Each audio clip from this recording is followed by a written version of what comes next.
Ladies and gentlemen, welcome to 6 things that we learned from Bradford City 1, Harrogate Town 1. If you do go on to enjoy today's video, please make sure to drop a like on there for me. If you could try and hit 80 likes on today's video, that'd be massively appreciated. Subscribe if you're new as well. We are on the road to 8,000 subscribers, so please make sure you are subscribed if you haven't already with that post notification bell on. It's free to do so and it does massively help out. Get a comment as well down in the comment section down below. Let me know down below your thoughts on yesterday's draw. I am today joined by Corbin once again, and we're going to be discussing, some talking points. There's some talking points that are more important at the moment than others. It feels like it's just not really a great place to be at Bradford City at the moment. There's a lot of negativity around the place. As each game goes by, it feels like the Hughes out brigade is growing stronger and stronger. And we will obviously end the video with a Mike Hughes discussion today. But we're going to start out with Jamie Walker. And I've gone with the green box for Jamie Walker. I thought that was his best performance of the season so far, in my opinion. I was really impressed with what I saw from Walker. There's been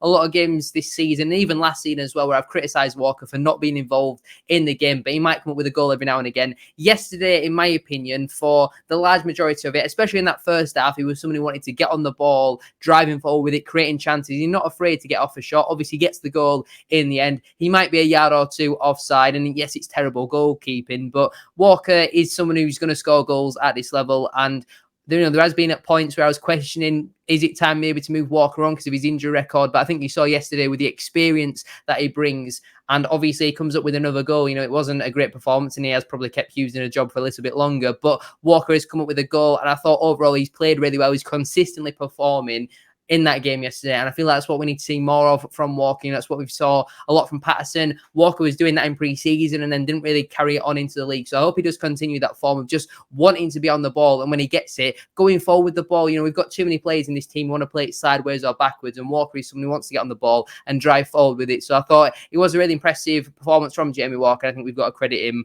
when he does play well. Yeah, exactly. I've been also in the camp of criticising Walker because he's had no consistency over his time at City. Injuries, like I say, has always been a big problem. The lack of goals and the lack of big moments when you need someone who can just come out and create a chance and scare the opposition. And he did that. He was the only forward player who did look like pushing them back a bit and creating an opening. But like I say, he's only scored 11 goals for City in his time, 2 assists in 54 games. And we need to see that more on a week in, week out basis. The big game moments, he does turn up. The derbies, the games that are on Sky, like the playoff semi-final, scored in that at home. He just needs to turn up week in, week out because he wanted the ball, he wanted the challenge. And if he can start to fit into a system where we can get him performing better, that'd be more influential for him. We'll move on then to Chisholm Afoka. He was handed his full Bradford City debut, and I've gone with a red box for Afoka. I was really impressed with what I saw from him off the bench against Grimsby. I was happy to see him get the nod up from Mike Hughes. I was happy to see him leading the line. I personally thought he would do a much better job than Derbyshire, and he was so poor, especially in that first half. Don't get me wrong, in the second half he grew into it a little bit more, was getting on the ball, but you can tell he's a winger playing at striker. There was a lot of times, especially in that first half, where he was floating out over onto that left-hand side, and we were putting crosses into the box, and he's not a striker who wants to go and head the ball. He's not a Cook. He's not an Oliver type player. He wants the ball to feet, and he wasn't really holding it up. Anthony O'Connor was using his experience very well, and he beat him to pretty much every duel that he had, and Afoka just looked like a massive contrast to the player that we saw against Grimsby, who was causing threats, and there was expectation on Afoka to perform, and he didn't do that, unfortunately, and it is a big shame because he was played really well off the bench last week. This week, though, it's a massive contrast, and it just wasn't enough from Chisholm Afoka. We need to see more from him. And obviously, he's a young lad. He's only 19, and going forward, I think he will show something for Bradford City. But for me personally, I just don't think he's a striker, or if he is, he needs someone up there with him. Walker wasn't really close enough, and then your wingers at times are just nowhere near him. Well, like I say, we're putting balls into the box, and he's not someone who wants to go and head the ball. If he has to, he will do, but his first touch was poor. He was falling over his own feet, and he just seemed like a really clumsy performance from Chisholm Afoka, and I certainly do think he is more of a winger than a striker. You could clearly tell that he was a winger playing in striker, but unfortunately it was a poor performance, and I have had to go with a red box. Yeah, he was definitely our biggest weakness on Saturday, and if you don't cross it into a box, you're not going to create chances, and if you don't have a focal point, you've got no one to play off, and he offered very little. When he came on the bench against Grimsby, he was dropping deeper, and I think he was caught in two minds whether to come short, going behind, or try and play it off off him, and he just don't have that physical strength. Like I say, Anthony O'Connor had him in his back pocket because he knew his weaknesses. Folk didn't know that today, and it was just a bit of a shame because you wanted him to kick on. You want him to do well, but if he's not got that know-how of that nous of where to be in the box when a ball comes in, then it's just going to be aimless crosses that just look like we've got no direction. And then as the game grew on, you see your Richards, your Allardyce, Pointons, all your forward options are looking reluctant to put a cross in because they know that it's just going to go nowhere, and that's when we keep seeing passes backwards. So we became very predictable, and it would have made a problem with that. The question is, do you blame Stephen Gent or Mark Hughes for the recruitment and not bringing in a striker? I don't know if you do, but I think when you've got Derbyshire, I think that's more Hughes' signing, sees him as an option, although I don't see what option he is. You've got Cook and Oliver, who are very similar players, and when they come back, they'll be competing. If you do go and bring a free agent in, will they be considered to be coming in ahead of Cook and Oliver? I don't think Hughes would trust them. I feel like, personally, if a new manager came in tomorrow, then one of the first pieces of business that they'd want to do in January is get someone like a Derbyshire off the books, because he wasn't even in the matchday squad. And for Hughes, for one of his mates, not even them being in the squad, it tells you all you need to know about Derbyshire's ability. The fact that we're having to put a 19-year-old winger up front over Derbyshire, he's completely past it. He's completely nowhere near good enough to play in League Two. Never mind Bradford City, your team who need to be challenging for promotion. And it's just so frustrating that we've got someone registered who's fully fit and available, and they don't even make in the squad because he's simply not good enough. And I think Hughes needs to be held accountable for that, because it's pretty obvious that is a Mark Hughes type of signing. But we'll move on then to box number 3, and Richie Smallwood is up next. Now, I've gone with a yellow box, but this is more of a box where we need to have a debate and a discussion about Richie Smallwood in general rather than his performance yesterday. Obviously, he got substituted off. We then put Clark Adore in central midfield, and when Smallwood got subbed off, he was sarcastically cheered by a large number of the fan base. And for me personally, Smallwood has had some bad games. Yesterday, I don't think he was bad compared to the rest of the team. I don't think he was any worse than anyone really there. I thought there was at least 2, 3, 4 players who had worse games than Richie Smallwood. And don't get me wrong, I feel like that Morecambe incident is still going to be fresh in a lot of people's minds, but I think there was a massive overreaction to Richie Smallwood yesterday. I know he is someone who massively splits the fan base. For me personally, I think he is quite underrated. Now, I'm not saying that he's the best central midfielder in the league, because I think he is far from that. I think his best position is a ball-winning midfielder. And when Harrogate are putting every man behind the ball, you don't really get to see the best of Richie Smallwood. And a lot of people get frustrated that he always passes it sideways and backwards. But there's got to be a reason for him doing that. I don't think he would do that every single time unless it's been coached into him. And I think that is what Mark Hughes wants Smallwood to do, is pick up the ball off one centre-back, play it to the other centre-back and switch side to side. That is Mark Hughes' style of play, and he's going to need a holding midfielder to do that. Elliot Watt did that a couple of seasons ago as well, you know, in Mark Hughes' first season in charge when he came in for Derek Adams. That was the role Elliot Watt played, and every now and again, obviously, like Elliot Watt, he tries to do the switch pass, the long ball, and a lot of the time it doesn't really come off. But again, he's playing in League Two for a reason, and a lot of people use the Championship captain excuse. But just because you've signed someone from the Championship doesn't mean that they're Championship standard, especially when he's at the age that he is. You know, there's clearly a reason why Hull let him go. And like I say, I think when he's been played as a ball-winning midfielder and we're a team who need to, you know, sit back and let the other team come at us, like Stockport away this season, I thought he was absolutely brilliant. He's just doesn't really work. He doesn't really stand out at home because he doesn't really need to do as much as what he's good at, and fans get frustrated because he plays it side to side quite a lot. But that seems to me like that's the role that Mike Hughes wanted him to play, and if Smallwood doesn't then do that, Hughes is not going to pick him if he's not, you know, employing the tactics that Mike Hughes wants. So it is an interesting topic at the moment. Let us know down in the comment section down below, what are your thoughts on Richie Smallwood? Because like I say, I know he's someone who does massively split the fan base. But for me personally, obviously I've gone with the yellow box, but it is more of a Richie Smallwood debate at the moment. Yeah, I definitely agree with that. I don't. There's always a scapegoat with our football club, unfortunately, and it does seem like it's Smallwood. Whilst with the cheering, I've never booed a player off because that's just I don't agree with on my personal opinion, but I can understand why people do it. I can understand the venting the frustration. It's a way that it can get noticed, obviously, a Twitter tweet ain't really going to do that. So I can understand it, but I don't do it. I don't understand, though, how he's been levelled with your Akpams and your Josh Wrights and your Reeves and your Andersons, who are just completely just terrible players who offer nothing to a team. Smallwood, we've seen on multiple occasions that he can offer something. He's obviously a very good footballer. He's proven that at clubs like Blackburn and Hull. Whilst I think with him being a championship player, I think he's more of a top end League One. He only really in the championship a couple of seasons, and he's a player who suits a certain style of system and a certain style of play. And I actually liked his performance on Saturday. I didn't see anything wrong with that performance at all.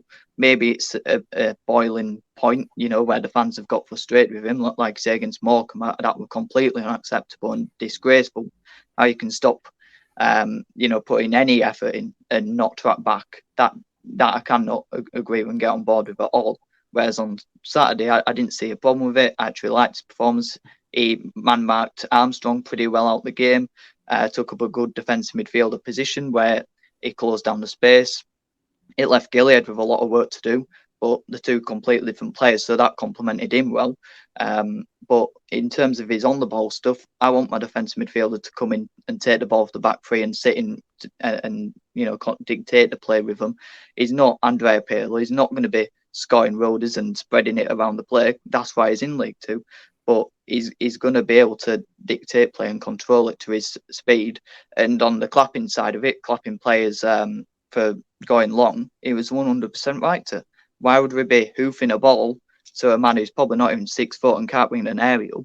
That just doesn't make sense, and that wasn't the right route to go down. So I completely agreed with him with that. I think his leadership, he showed it in the last couple of games against Grimsby.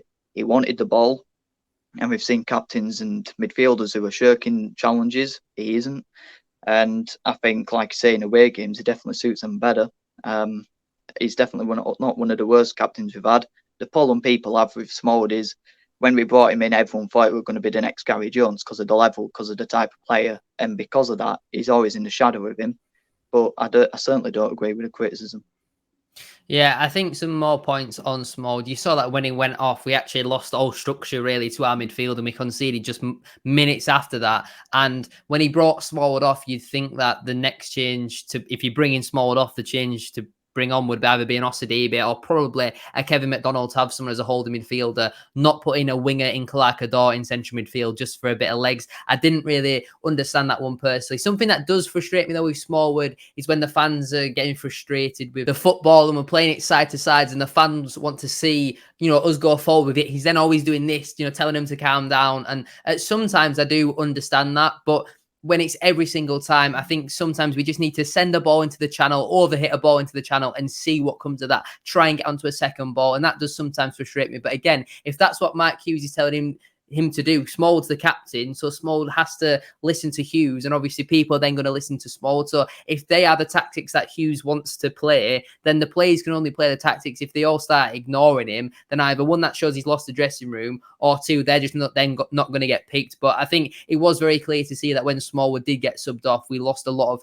control and structure to our team, especially in that midfield. But it is a yellow box, but like I say, it was much more of a debate point. We'll move on then to Matty Platt, and I've gone with a green box. I think over the last few weeks, he has been a little bit under par, in my opinion. I don't think he's been bad, but there has been a goal or two I think he personally could have done better. Yesterday, though, I was really impressed with Matty Platt. Obviously, went back to the back four, and I think we saw the best out of him and Sam Stubbs once more, like what we saw last season, but especially Matty Platt. There are a few really good last-ditch tackles. I mean, people are questioning him over the goal, but he's marking Armstrong for the goal, and Daly just comes in blindside of him. Question marks of offside. I'm not really too sure. I haven't really seen a screenshot or an angle that really proves it concrete either way. But I think especially in that first half, Armstrong was in on goal, and I think everyone probably thought it was, going to be a goal. I thought everyone thinks that he's probably going to strike it on his left foot, and Platt just about gets a toe on it. Stubbs then comes round to cover, and it was really good defending. And maybe that's just Luke Armstrong being low on confidence with obviously what's happened with him, Wrexham, at the moment, obviously, it looks like he's probably going to go through in January. But if he carries on performing like this, I don't see a reason why Wrexham would then want to go on and sign him. But I thought Platt was very, very solid yesterday. I was really impressed with Platt. And I haven't been too impressed. I think he's always been consistent at 6 or a 7. But yesterday, I thought he was really, really good. And it has to be a green box for me. Some of it's always been level with Platt is his ball playing ability. And I think in a free, you can get that covered up because there's three other centre backs. In a 2, it's more clear to see. But yeah, he's always solid defensively. He don't lay anything up. Yesterday, I agree. He went up a level defensively without that protection. And I think we saw it with Stubbs as well. I haven't been a big fan of Stubbs this season. I don't have a clue how he's been getting in team of the weeks every week. I think when everyone's criticising Platt and Stubbs ended up in team of the weeks, that's always baffling. But he did slow the player down. I think Smallwood's getting level with that. Platt with his passing wasn't accurate. It was always a bit slow for his Smallwoods and his Stubbs to then take the game to a different level in terms of tempo wise. But yeah, he's steady. I've never really understood the criticism. He's always had a selection of fans criticising him. He's always been steady. Never really let us down about a couple of games. Crawley got sent off, and I can't remember, was it Wimbledon or Swindon or someone like that. He got a couple of reds last season. They were a couple of dodgy games for him, but 9 times out of 10, he's never really going to make a mistake, and he's always very solid. Yeah, I think it was Mansfield away last season where he got his other red, and that were a bit of a stupid one when he kicked the ball away. But like I say, I think he has been pretty solid on the whole so far this season. But yesterday, I certainly did think he steps it up a level. We'll move on then to our penultimate talking point. Adam Wilson, obviously his first home debut for the club. He made an appearance away at Wrexham. Then we didn't see him in the squad for a couple of weeks. He was back on the bench. He came on off the bench, I think, for Bobby Poynton. He certainly played on the right wing. And I've gone with a yellow for Adam Wilson because I don't think he was on long enough to really get a green, but I thought overall he impressed quite a little bit. Obviously, he wasn't, like I say, on for too much, didn't really have too much of the ball, but when he did, he was direct with his play, and I like to see wingers be direct, pick up the ball, look to take my on, and he had a couple of shots, one that went just over the bar, and it's nice to see. I always like left-footed players, but playing on that right wing, he does give me Scott Banks type of vibes, but he's a little bit different to Scott Banks. He is his own player, and I feel like because he's ours, I want to see him play much more than an Afoka or a Tulloch because he's here for 3 years. We paid a little bit of money for him as well, and while at the moment we've currently got injuries and Poynton probably is ahead of him at the moment, it wouldn't surprise me if Poynton now gets dropped because I thought he was pretty average overall yesterday, so it won't surprise me now if you don't see him for another 6 games. That's just a Mark Hughes type of thing to do. But Wilson, for me, I like what I saw from him off the bench. There was a lot of average performances yesterday, so it was hard to really find someone or a talking point to put in this section. But Adam Wilson, I thought, showed some bright sparks, and I'd like to see a little bit more of him, to be honest. Yeah, the question is, can he kick on? That's the problem we've got. I think Odra, he slowed down a bit since he had a bright spark. There's been a couple of others we just have a real inconsistent bunch of players who just can't seem to get a run of games where they go 2-3 games, where they really show like they're a standout player. And you get that with wingers anyway, naturally, but hopefully, like I say, 3-year deal, it's a gamble from Gent and Hughes to take this punt on a player who has only played in the Welsh League. I don't know the standard of it, but when you look at a few players who have come through the Welsh League and the EFL recently, Newport strikers have done pretty well this season, Evans, and there's a few others, but it's not a league that you're familiar with. It's a bit like the Irish League when you sign Kelly, you don't really know, but hopefully he can kick on. Like you say, real shortage of talking points when you're talking about a player who really only had 1 shot, and that's impressed you. So it just goes to show how dire we were and how boring we've been recently.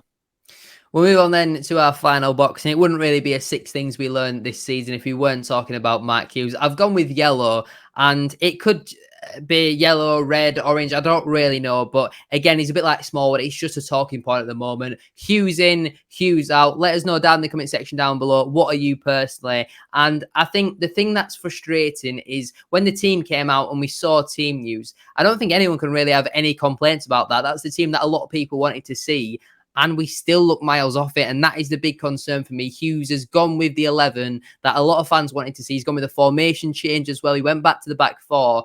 And we still didn't really show much. And I know we're missing some key players at the moment, like Cook, Oliver, Chapman, Patterson, etc. But the team we fielded was still a very, very strong team and still more than good enough to be beating someone like Harrogate Town. And I think the thing for me is a lot of people's arguments for why we shouldn't sack Hughes is, well, who are we going to get? And there is plenty of options out there at the moment. I think Darren Moore's probably a little bit unrealistic. Cal Robinson, wouldn't mind him. Darryl Clark as well, recently left Porterville. There's a couple other options. Obviously, Pete Wild from Barrow. It's a shame that Richie Welland and Steve Evans are currently in jobs, and I don't think it's likely either of them will leave, even though I think them two are very likely to guarantee promotion at this level, which is unfortunately a shame that we went with Hughes over one of them two at the time. But Hughes, for me, I think he's certainly on borrowed time. I think he was lucky not to get sacked after Carlisle last season. And as each game goes by, I am venturing more and more towards Hughes out. I think I am now at the moment, because every game that I'm going to, it's feeling like more and more of a chore. I'm not going to Newport on Saturday. That's the first league game I've missed in like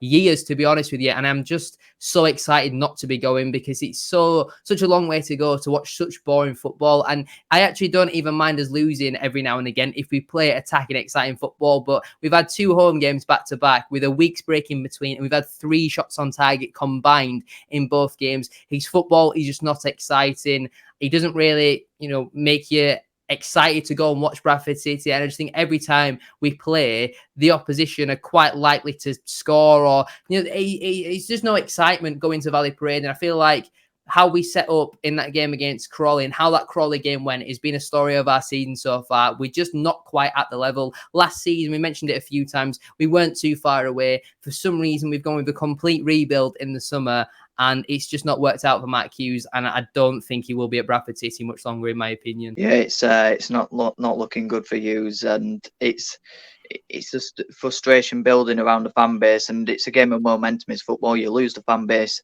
you're not going to be in a job very long. I'd give him I think, I don't want to say this, but I think around a month. You wait until your Pattersons, your Cooks, your Olovers come back, then we can settle with the squad we've got, and then you see what the performances are like and the results. But I definitely agree. I mean, it's not good going to say, and it's definitely, we've gone backwards clearly.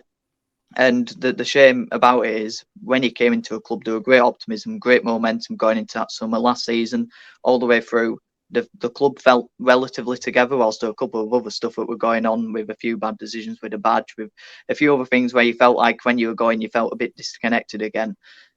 In the main, he brought the club back together by just saying the right things. This season, he's speaking like Derek Adams. He's coming out with stupid things, telling the fans to calm down, telling them just to get on with it. And, patronising comments like that don't go well with the fans.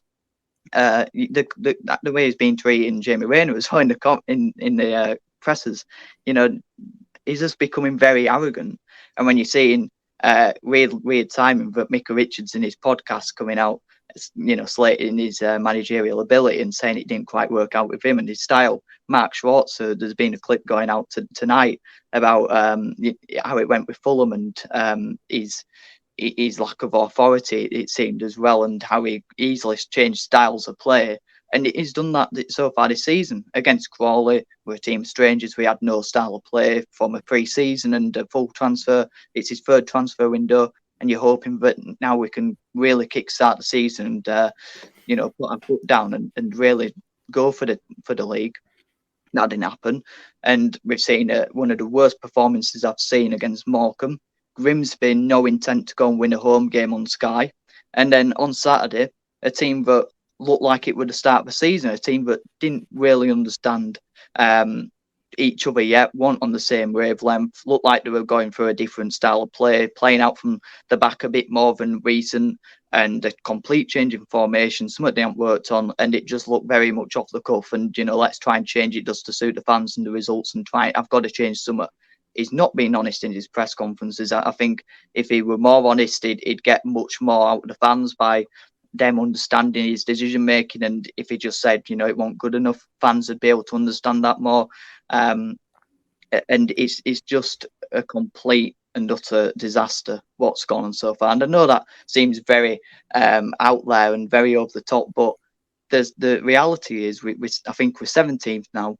We've got 10 points, I think it is. We're 3 points off the playoffs, like he said. But the problem with that is you've got so many teams in and around us that even if we win Saturday, we're not going to be in the playoffs. So that's just a bit of a lie. And the performances out there to match either. But if you're looking at the candidates, who would you be going for?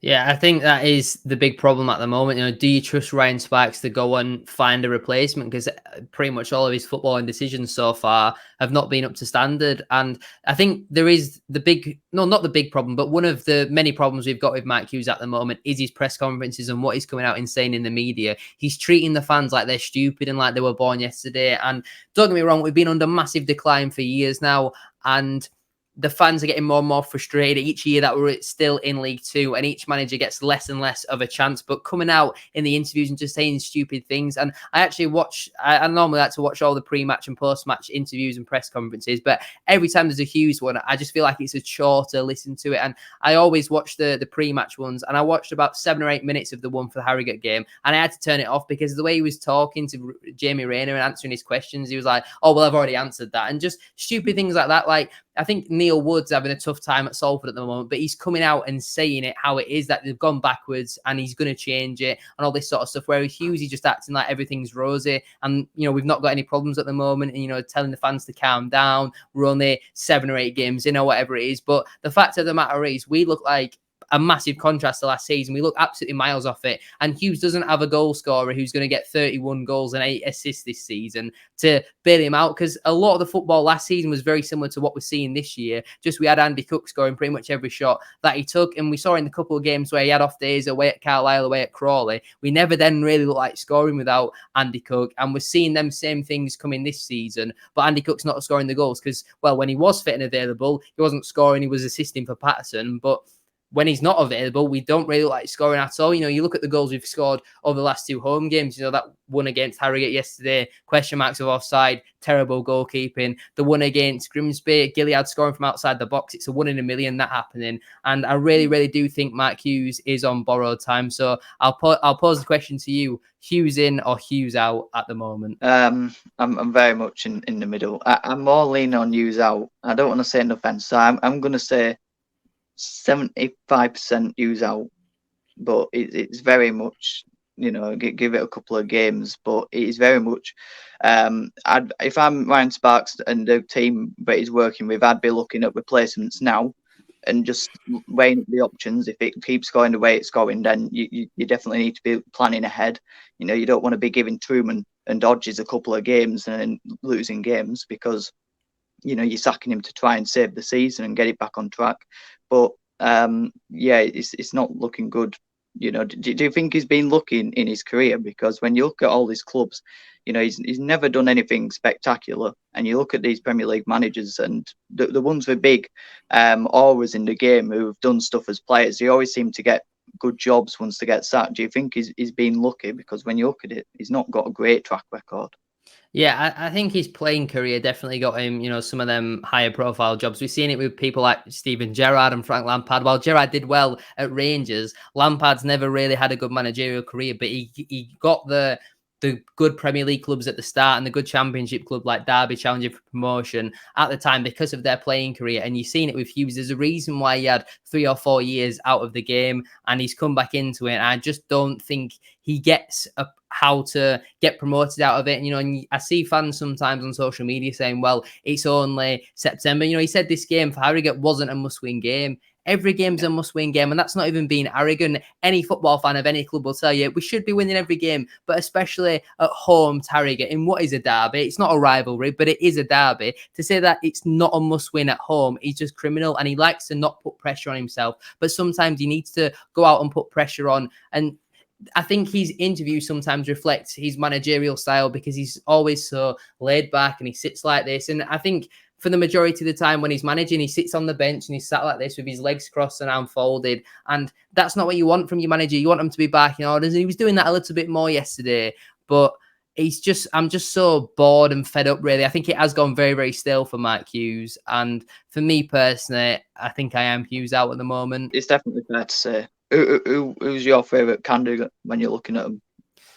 Well, I think if you can get anyone, I mean, I know he's not liked by our fans, but I'd definitely take Steve Evans. I think he almost guarantees promotion. But we said that about Derek Adams and he didn't. I think Pete Wild, but have we got the money to sack Hughes and then go and get Pete Wild? I think if you're looking at someone who's not currently in a job, I do like Darryl Clark. You know, I think he did a really, really good job at Port Vale, but obviously he's got some issues off the pitch that he's had to deal with over the last couple of seasons. And I don't think that's something that he can ever really get over. And, you know, it was clearly affecting with his time at Port Vale. And it was brilliant to see them get promoted in the way that they were because of, you know, the issues that he did unfortunately have to go through.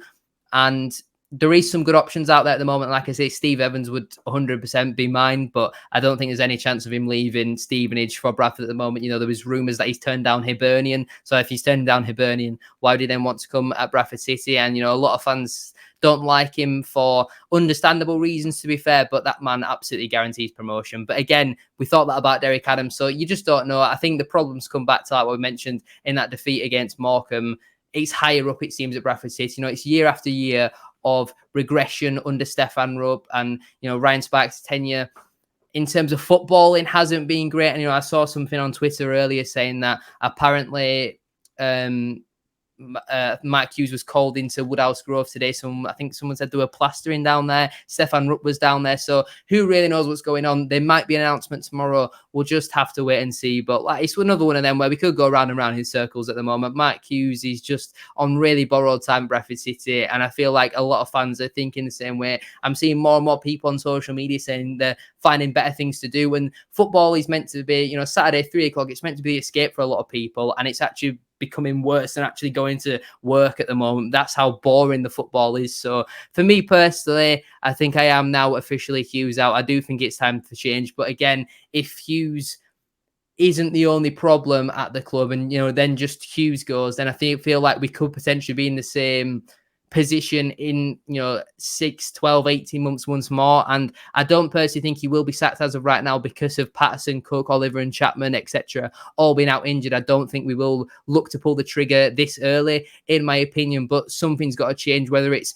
Mike Hughes himself or I don't really know. Something has to change. We've mentioned it previously, but we'll leave it there then for today's video. Thank you all very much for watching. If you have enjoyed, please make sure to drop a like on there for me. If you could try to 80 likes on today's video, that'd be massively appreciated. Subscribe if you're new as well. We are on the road to 8,000 subscribers, so please make sure you are subscribed if you haven't already, with that post notification bell on. It's free to do so and it does massively help out. Get a comment as well down in the comment section down below. Let us know down below your thoughts on Jamie Walker, Chisholm Foker, Richie Smallwood, Matty Platt, Adam Wilson, and also Mark Hughes. Thank you all very much for watching. Have a great rest of your day. Cobb, and thank you for your time as always, and I'll see you all very soon for another one. Peace.